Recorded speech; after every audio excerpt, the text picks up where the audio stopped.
come at a crisis, Watson.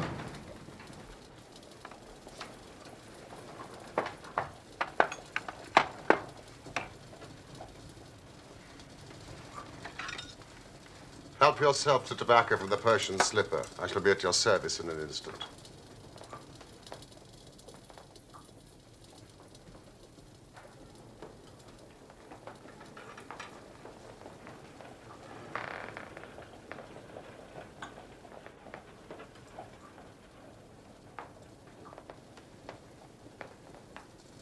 If this remains blue, all is well. If it turns red, it's a man's life. I thought as much. Mrs. Hudson! Mrs. Hudson!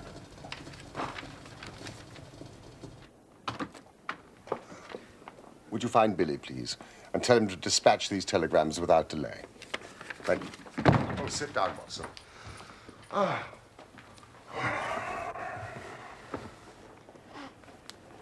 A commonplace little murder. You have something more interesting, I fancy. You are the stormy petrel of crime, Watson. What is it? I've had a letter from a boy I was at school with. I think you should read it.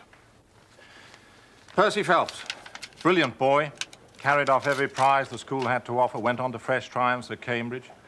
I must confess, he'd passed completely out of my mind until this. My dear Watson, I've no doubt you remember Tadpole Phelps, who was in the 3rd form when you were in the 5th. It's possible you may have heard that through my uncle's influence, I obtained a good appointment at the Foreign Office. His uncle's Lord Holdhurst. And that I was in a position of trust and honor till a horrible misfortune came suddenly to blast my career.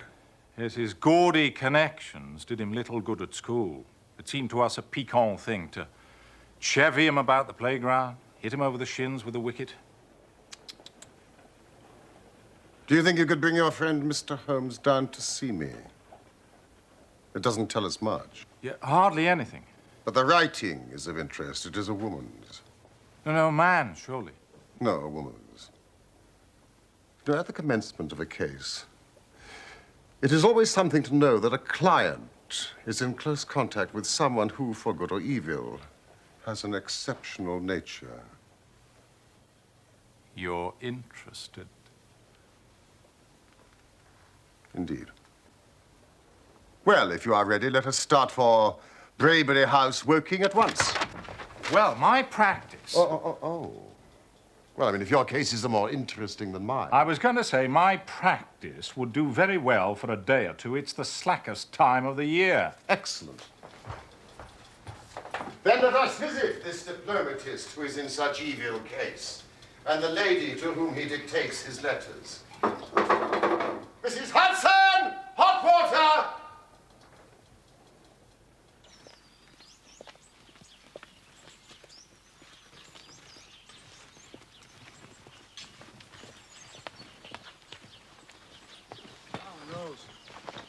Take these for me, would you? There's a good help.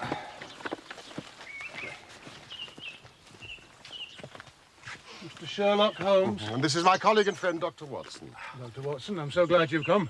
Percy's been inquiring after you all morning. Poor chap. I perceive that you yourself are not a member of the family. Of course. You see my J.H. monogram. No, for a moment I thought you'd done something clever. Joseph Harrison's my name. And since Percy is betrothed to my sister Annie, I shall at least be a relation by marriage. You'll find her in his room. She's been nursing him these past 2 months. Rose, the house.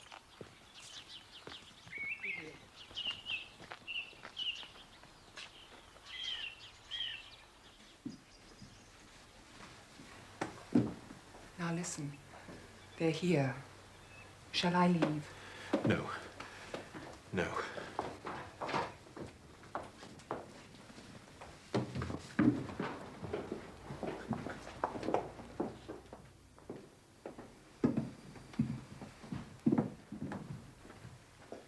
My dear Watson, I should never have known you under that moustache, and I dare say you wouldn't be prepared to swear to me. Not at all. Still the same dear old tadpole.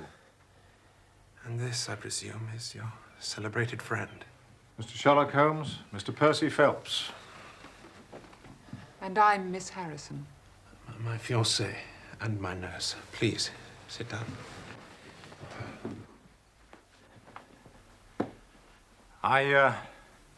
I showed Holmes the letter that you wrote to me.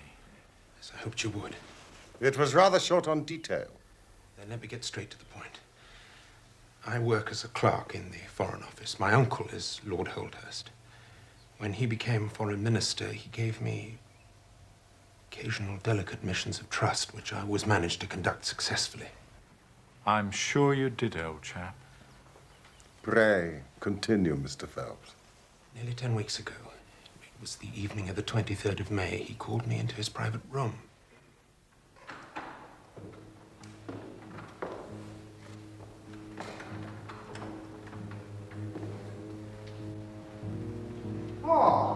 Percy, my dear boy. Good evening, sir. You've heard of the naval treaty that has just been drawn up between England and Italy? I've read rumors in the press, sir. Most regrettable. And it is of the utmost importance that nothing further should leak out. The French and Russian embassies would pay an immense sum to learn its contents. This is the original. It should not leave my bureau. Were it not absolutely necessary to have it copied, take it straight to your office and lock it up. Now, remain behind when the others go, so that you can work at your leisure and without fear of being overlooked. And when you have finished, relock both the original and the draft in your own desk and hand them over to me personally tomorrow morning. The very greatest care, nephew. You may rely on it, sir. This treaty, can you be more precise as to its nature? In broad outline, it defined the position of Great Britain towards the Triple Alliance in the event of the French fleet gaining complete ascendancy over Italy and the Mediterranean. I returned straight to my office, where I found a colleague of mine, Mr. Charles Gorrow, still working. Hello, Chip. What did Uncle want?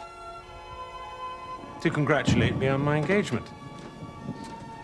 Splendid.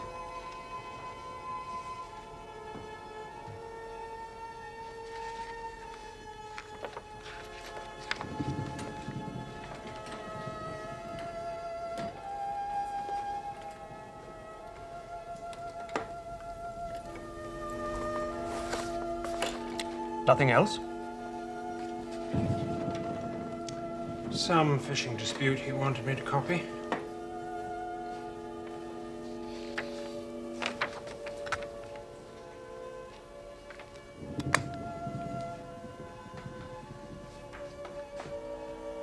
You're not still on that Bulgarian piece, are you? It's extremely long-winded and tiresome, and I am fagged out for the night. You working late again? Just a few things. You want to slack off a bit, old man? Ambition's a fine thing and all that, but do not neglect the beautiful Miss Harrison. Some other chap might step in. She wouldn't have you, Charles. Oh, not me, old man. I've got my Daphne. Good night, dear. Good night.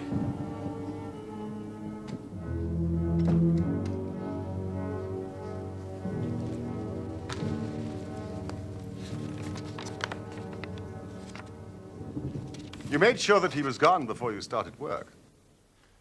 Quite sure. And I copied as fast as I could, for I knew that Joseph, my fiancée's brother, We met him in the garden. he was in town and was traveling back to Woking by the 11 o'clock train. I wanted to catch it if possible. But it was a long document.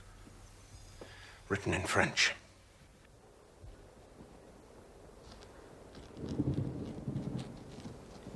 By 9 o'clock, I was feeling drowsy and scarcely a third of the way through.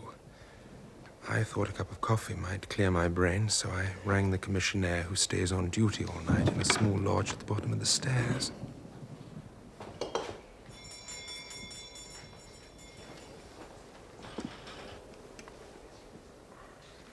my surprise, it was a woman who answered the summons.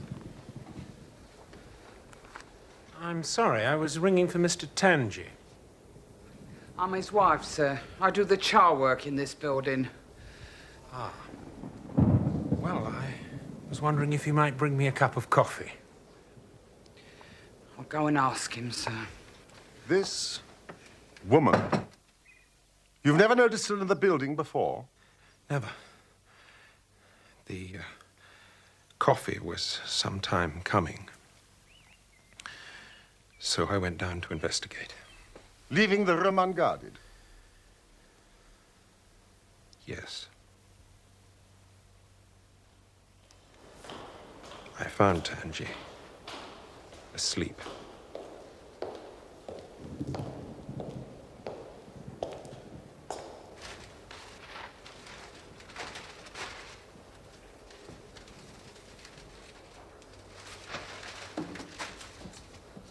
Mr. Phelps, sir. I'm very sorry, sir. I must have just dropped off for a moment. Your coffee, sir. Well, if you're here, sir, who's ringing the bell? Bell? What bell is it? Well, it's the bell in the room in which you're working, sir.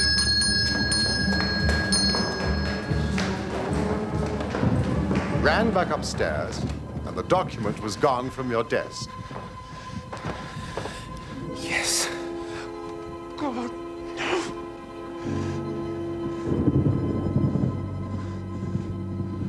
You passed no one in the corridor. No one. There was no one. In the room, in the corridor. All seemed exactly as I'd left it. Percy has drawn a rough chart of the building, Mr. Holmes, which he thought might be of use. Yes, that's the utmost importance, Mr. Holmes. Yes, I think I quite follow it. On your discovery of the theft, what did you do then? Well, I recognized in an instant the thief must have come up through the side door. This one here. Yes, of course. Well, you'd have met him if he'd come the other way. And you are satisfied that he could not have been concealed in the room or in the corridor? Absolutely impossible. All the other doors were locked. Strict Foreign Office regulations. There was no cover at all. A rat couldn't have concealed himself there. Tangi and I both rushed out down the stairs that lead into Charles Street. Mr. Phelps! The door at the bottom was closed, but unlocked. It was dark, raining. There was no one. But I distinctly remember the 3/4 of Big Ben. 9:45. That is of enormous importance.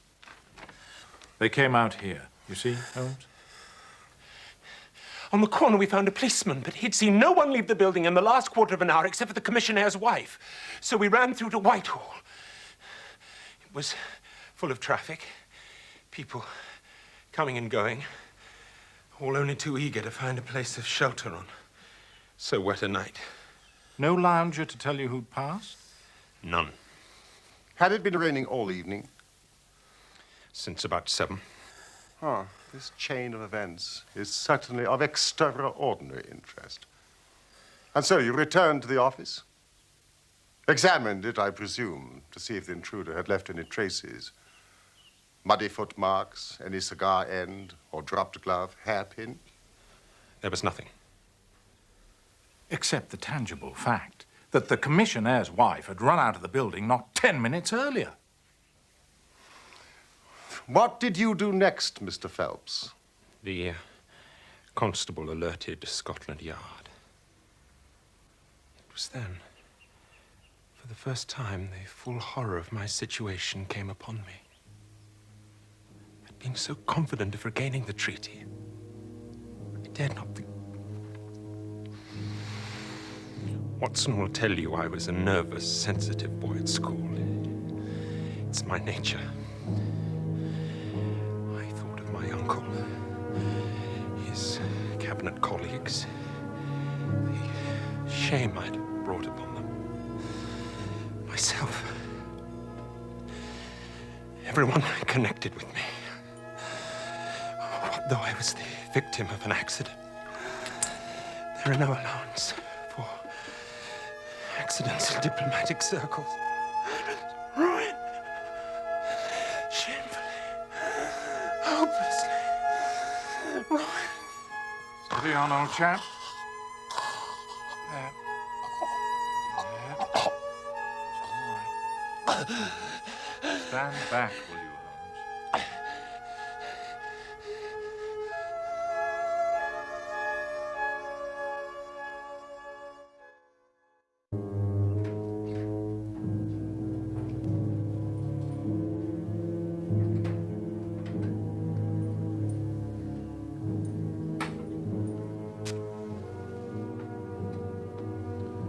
Is the investigation concluded?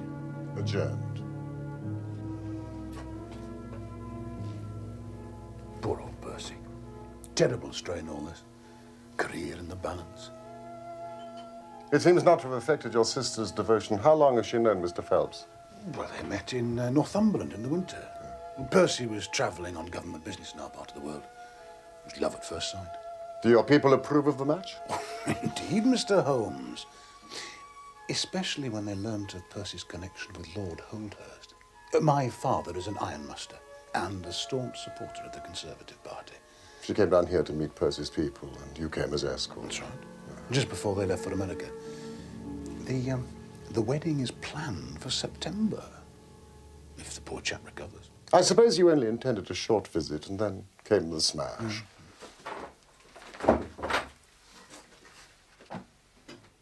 May I ask you what your occupation is that allows you to while away the summer in working? As the eldest son, Mr. Holmes, I have expectations of inheriting my father's business. I also dabble in stocks and shares, which grants me a certain independence. My apologies if my question offended you. On the night of May the 23rd, had you arranged to meet Mr. Phelps at Waterloo to take the 11 o'clock train together? No. That may have been his intention. He knew I was in London dining with my stockbroker, but I wasn't expecting to meet him. Then thank you for your time, Mr. Harrison. Shall I, and would you, the sick room?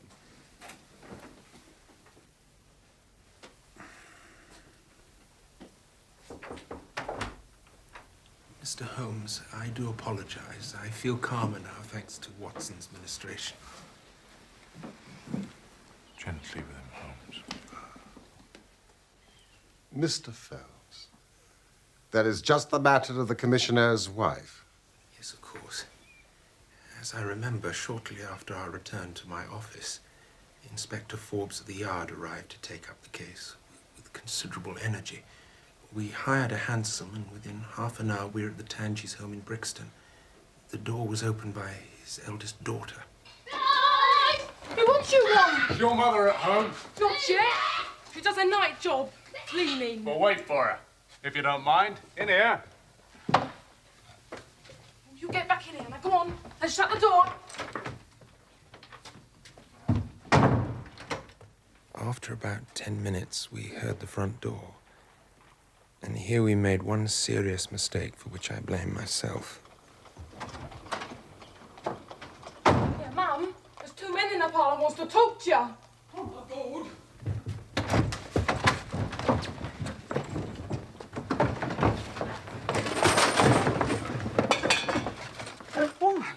It isn't Mr. Phelps of the office. Come. Who do you think we were when you ran away from us? I thought you was the bailiffs.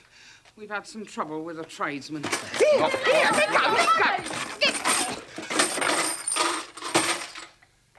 We've reason to believe that you've taken a paper of importance from the Foreign Office, and you ran in here to dispose of it. Now, you better come back with us to Scotland Yard to be served. Take your hands off me! I ain't taking no paper! What do you want better if you Mr. Phelps! Don't stop him!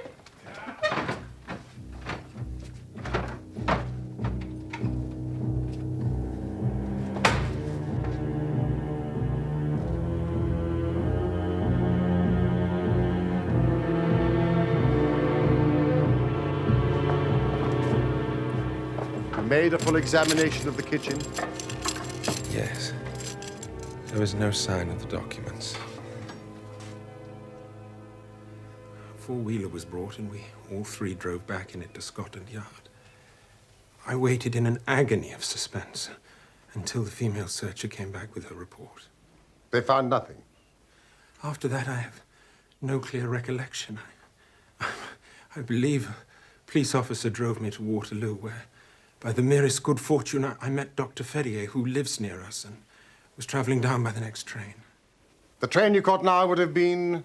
The 11:40, I think. Dr. Ferrier most kindly took charge of me.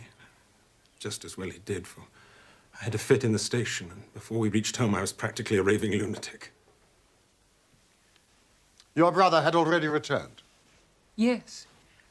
I was surprised, but not unduly worried that he was alone. Percy often worked late, and I knew there was another train. So I went to bed. And sometime after midnight? I was woken by the most fearful commotion in the hall. Yes, come on, bring him in here! Bring him in!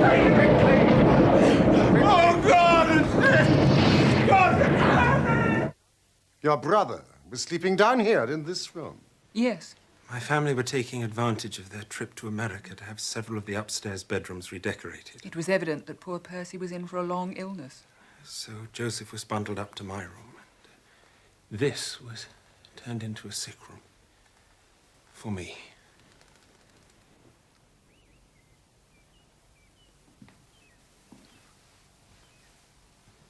Why, it's a very cheery room. I have lain here for 9 weeks, delirious. If it had not been for Miss Harrison and the doctor's care, I should not be speaking to you now. She nursed me by day. A hired nurse looked after me at night. For in the mad fits, I was capable of anything. It's only in the last few days that my reason has slowly cleared. I've wired Inspector Forbes, but he's told me no clue has been discovered. So I turn to you, Mr. Holmes, as my last hope. Just one question of the utmost importance, Mr. Phelps. Did you tell anyone that you had this special task to perform? No one. Not Miss Harrison, for example? No. I had not been back to Woking in between getting the order and executing the commission.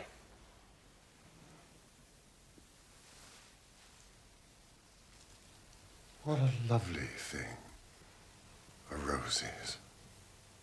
There is nothing in which deduction is so necessary as in religion. It can be built up as an exact science by the reasoner. Our highest assurance of the goodness of Providence seems to me to rest in the flowers. It is only goodness which gives extras. And so I say again, we have much to hope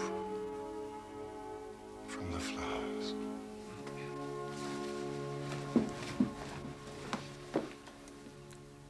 Do you see any prospect of solving this mystery, Mr. Holmes? Mystery? Ah. It would be absurd to deny that the case is abstruse and complicated. Do you see any clue? You have furnished me with 7, but I must put them to the test before I can pronounce on their value. You suspect someone? I suspect myself. What? Of coming to conclusions too rapidly. Then go back to London and test your conclusions. Your advice is very excellent, Miss Harrison.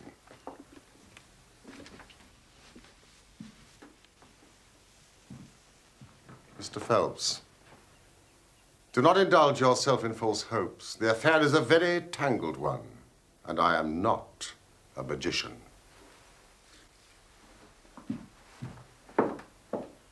Hey!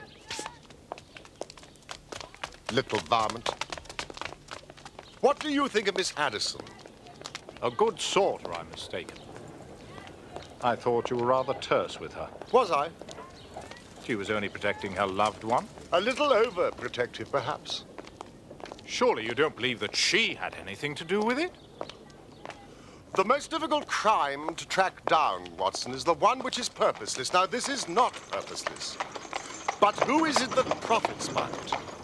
Well, there's the French ambassador, the Russian, and whoever might sell it to either of those. And Lord Holdhurst. Well, it is not inconceivable that a statesman might find himself in a position where he was not sorry to see such a document accidentally destroyed. Not a statesman with the honourable record of Lord Holdhurst. George, the Foreign Office. Charles Street entrance. George, I want you to do something for me. Find the cab which dropped a fare there just after 9:30 on the evening of May the 23rd.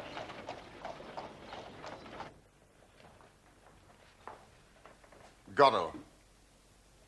A French name. Huguenot, actually. But I'm as English in sympathy as you are, Mr. Holmes. Am I under some sort of cloud because of my name? Oh, no. Holmes has a French grandmother.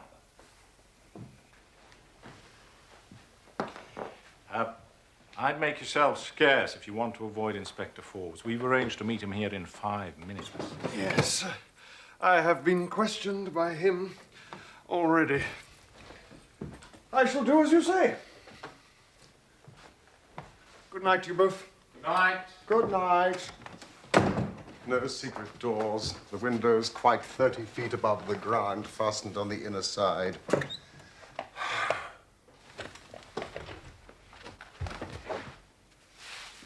The carpet prevents any possibility of a trap door.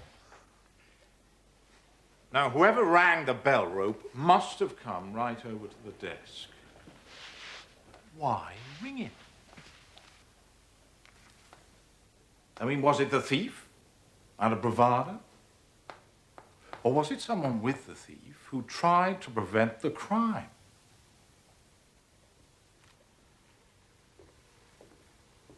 Or was it?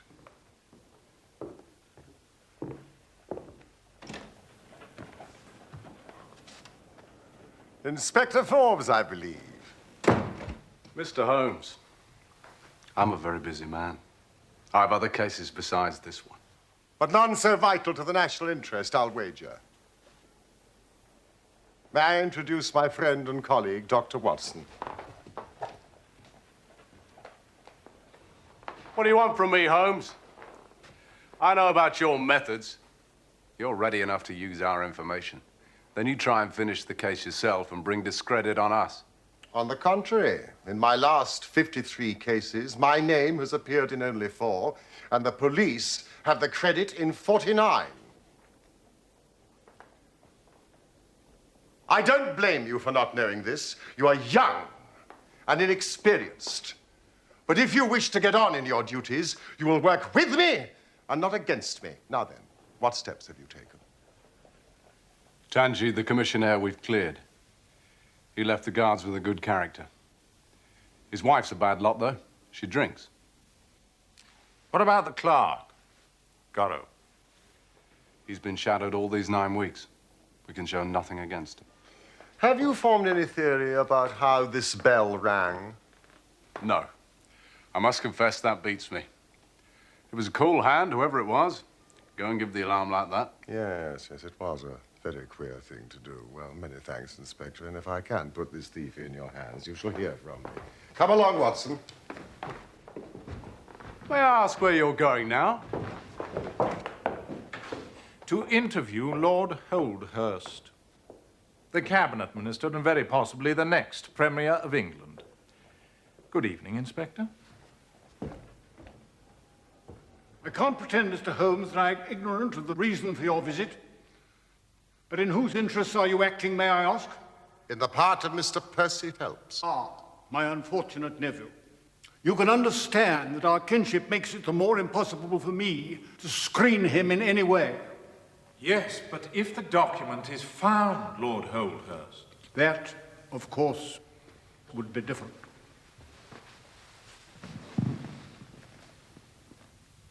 Lord Holdhurst, it was in this room that you gave instructions for the copying of the document. It was. And you mentioned it to nobody else except your nephew. You're certain of that? Absolutely.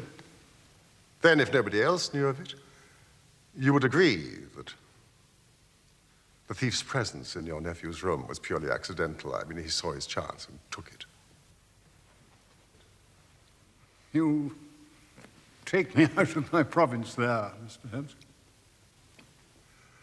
There is one other very important point. You feared, so I understand, that very grave results might follow from the details of this treaty becoming known. Very grave results indeed. Have they occurred? Not yet. If the treaty had reached, let us say, the Russian or the French Foreign Office, you would expect to hear of it. I certainly should. Then, since nearly 10 weeks have elapsed, it is not unfair to suppose, then, that the treaty, for some reason, has not reached them. But, Holmes, we can hardly suppose that the thief took the treaty in order to frame it and hang it on his wall. Well, perhaps he's waiting for a better price, Watson. Or maybe he's had a sudden illness. A brainstorm, for example. I did not say so. Lord Holthurst, we have taken up too much of your valuable time.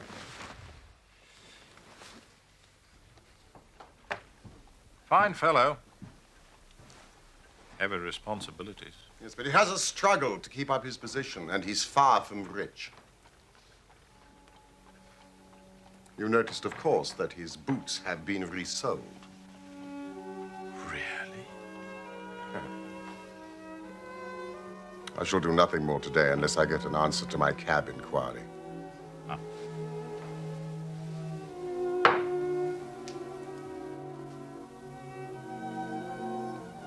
All right.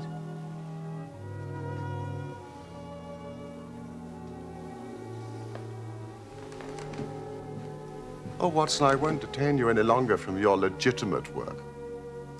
But I should be extremely obliged if you would come down to Woking with me tomorrow. The same train that we took today.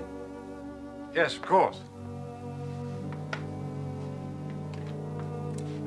Night, Holmes.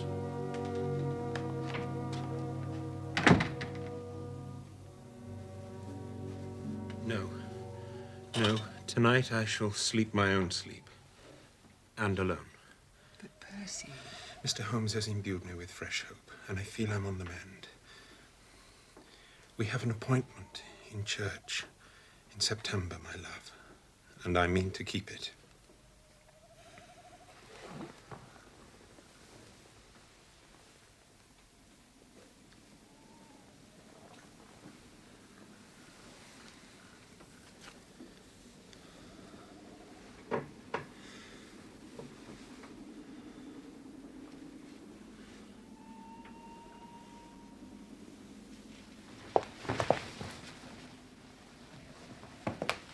He sent the nurse away.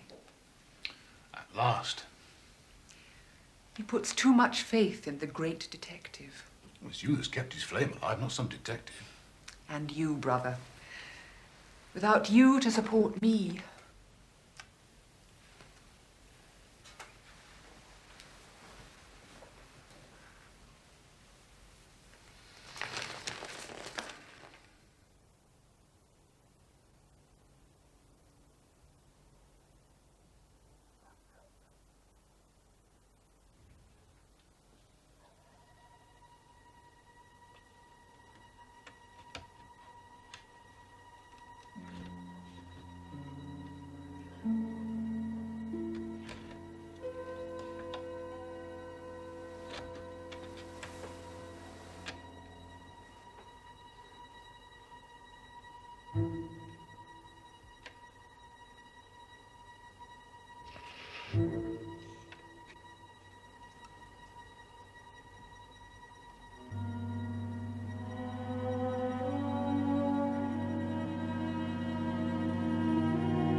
Could it be that I'm the center of some monstrous conspiracy?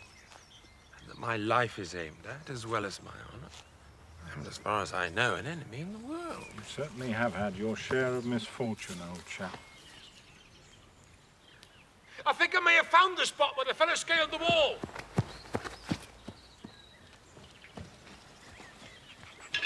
It's towards the road.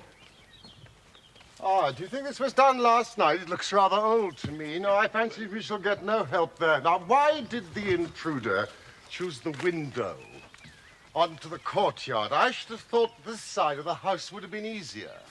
It's more visible from the courtyard. Oh, yes, of course. Have you ever had an alarm like this before? There's no plate in the house or anything to attract burglars. Nothing of value. Was there anything in London? Well, we've seen Inspector Forbes. Seen your uncle. Holmes has set one or two things in motion. So you've not lost heart? Oh, by no means. God bless you for saying that. If we keep our courage and patience, the truth must come out. Miss Harrison, you must remain in this room for the rest of the day. It is of vital importance. Now, tonight, when you go to bed, lock that door from the outside and keep the key. Percy. Tell no one. Now, quick. Promise. Why are you moping in here, Annie? Come out to the sunshine. I'll beat you at croquet. I have a slight headache, and this room is deliciously cool and soothing, thank you, Joseph. Mr. Phelps, while we're investigating this minor affair, we must not lose sight of our main inquiry. It would help me very much if you would come to London with us. Do you feel strong enough? Yes, if you really think I can be of help. Do you want me to stay the night?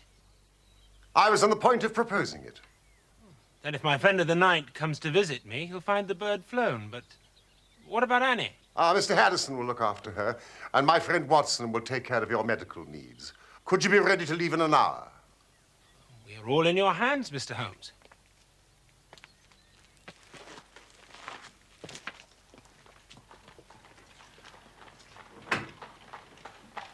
There are one or two points I wish to clear up, and your absence, Mr. Phelps, will rather assist me.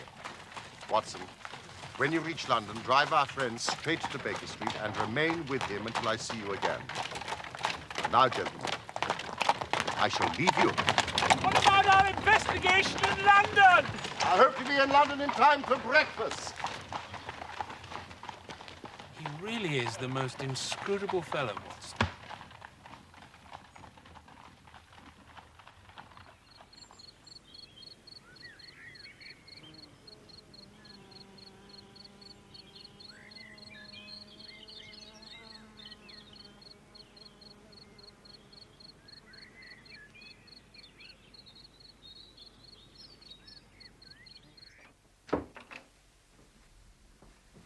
Oh, you're still in here. How's your headache? A little better. First day for 9 weeks without the invalid. And you choose to spend it in here. Force of habit. Are you dining tonight? I'm not hungry, and I'm enjoying my book. I understand. My poor little sister. What a time you've had.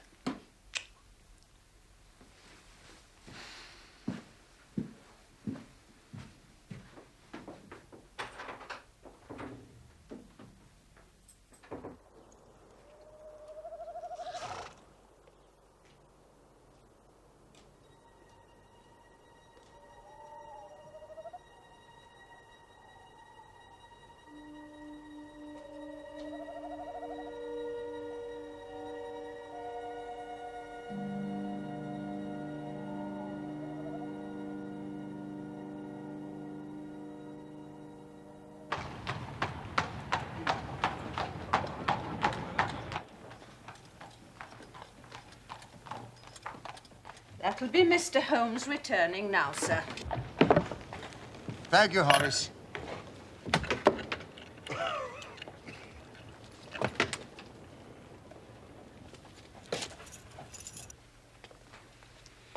looks like a beaten man. I confess you may be right.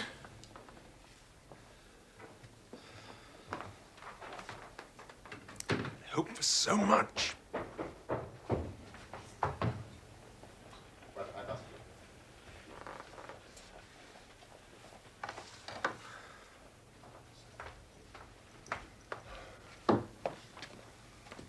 Holmes, you're wounded.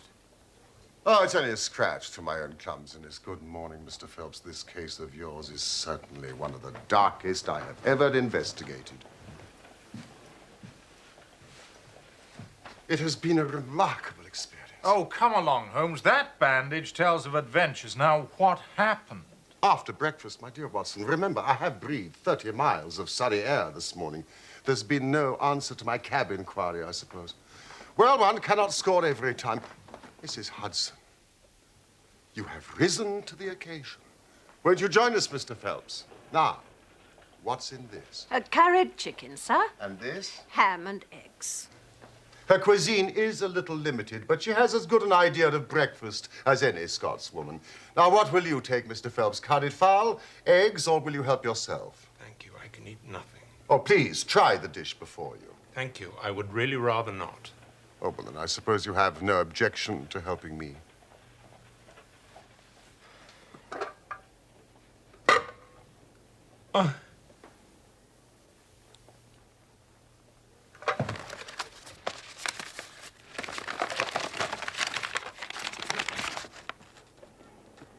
It's the treaty.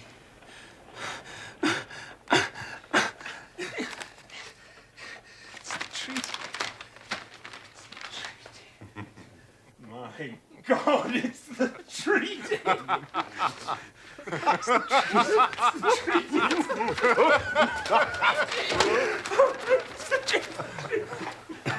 Watson, brandy.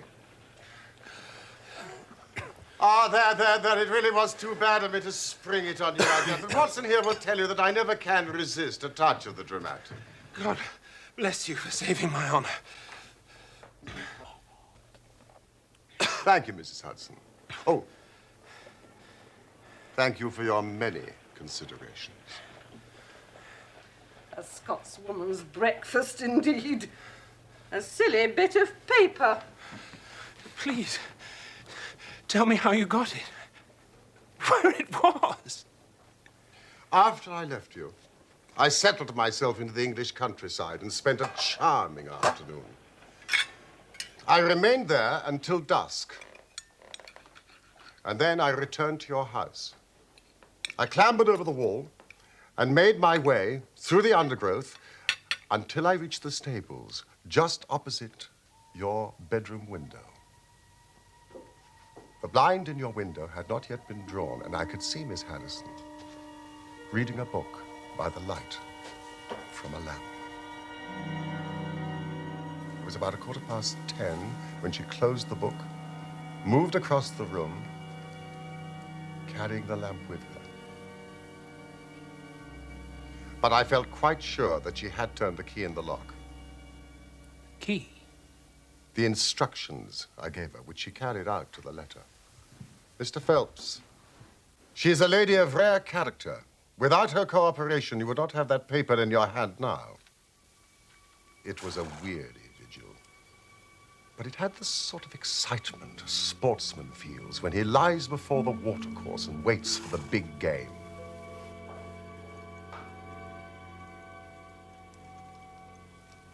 What happened? What happened? It was about 2 o'clock in the morning when I heard the gentle sound of a bolt being pushed back.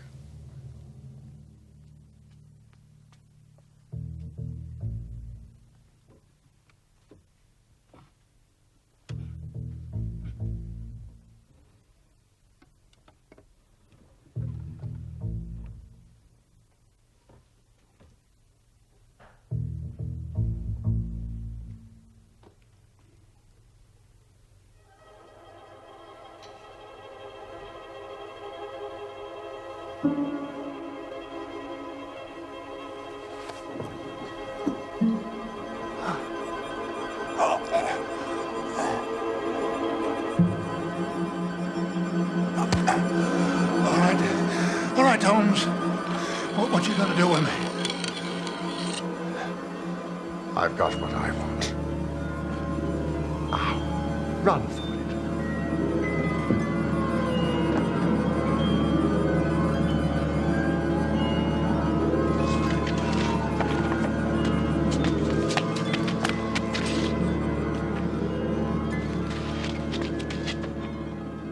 Joseph. You let him go. I wired full particulars to Inspector Forbes. If he's quick enough to catch his bird, well and good. But if, as I shrewdly suspect, he finds the nest empty, why, all the better for the government. I fancy Lord Holdhurst, for one, and Mr. Percy Phelps, for another, would much rather the affair never got to a police court. My God, you tell me that during my 10 long weeks of agony, the stolen papers were in the very room with me all the time. Joseph, a villain and a thief. From what I gather, he had lost heavily, dabbling in stocks, and concealed the fact from his father, a man of strictly conservative habits. Yes, but his own sister's happiness. And your reputation, your health. He knew that you often worked late, and he was in town having dinner with his stockbroker, as he told me. But he was free by 9:30, and called by your office, entering through the side door. Percy!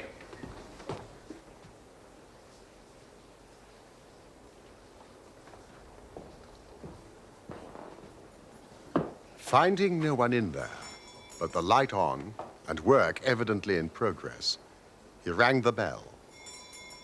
The instant he did so, his eye caught the paper on the table. He knew at once that chance had put in his way a state document of immense value.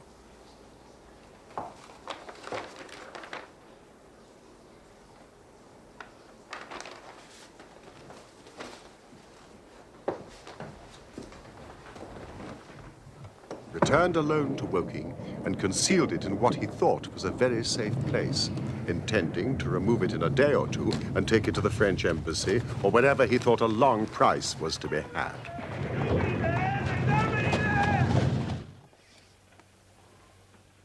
Then came your sudden return. Without a moment's warning, he was bundled out of his room, and from that moment on, there were always at least two of you in there, preventing him from regaining his treasure, maddening for him. My suspicions became certainties when the attempt to break in was made on the first night that the hired nurse was absent, which showed that the intruder was well accustomed with the ways of the house. At last, he had his chance.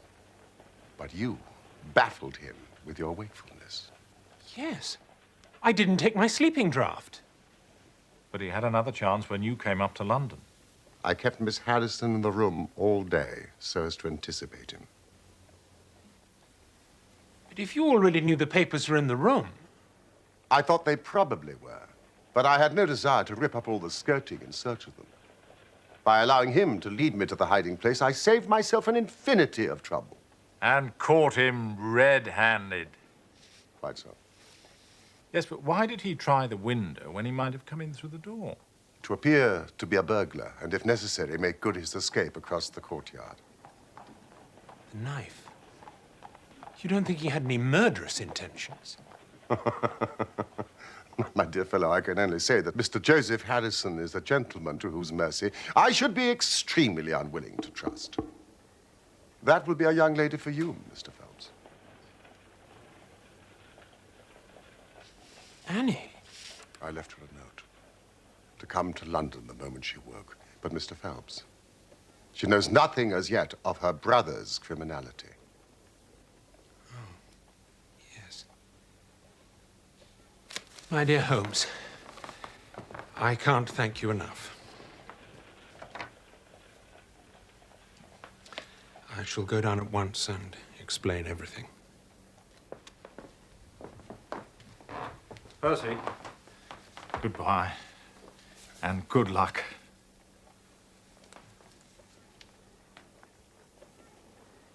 Thank you for restoring my happiness. young lady at the door, sir. Mr. Holmes, hot water.